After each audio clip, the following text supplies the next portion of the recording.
Welcome to the Banker Lamp. Please enjoy the video. You'll start by confirming your phone supports eSIM and has an unlocked SIM slot. This avoids surprises later. Next, pick a Hong Kong plan. Local carriers give better rates. Global providers offer convenience. Once chosen, purchase the plan using your passport and card. Keep the QR code or activation details ready. Connect to reliable Wi-Fi before proceeding, because the download and authentication require internet. This front-loading saves time and prevents failed activations during arrival. Now install the eSIM. Open Settings and scan the QR or input the activation code.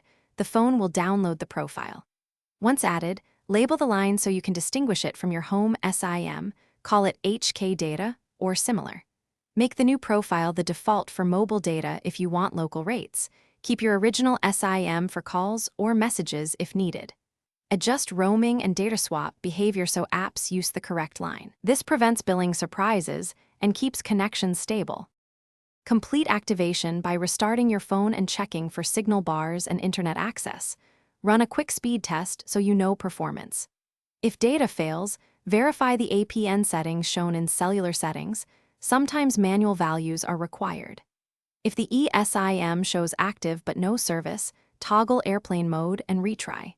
If that fails, contact the carrier with your activation ID and purchase receipt. This single troubleshooting step, checking APN and restarting, fixes most problems quickly. Thanks for watching. If this was helpful, leave a like and consider subscribing. See you next time.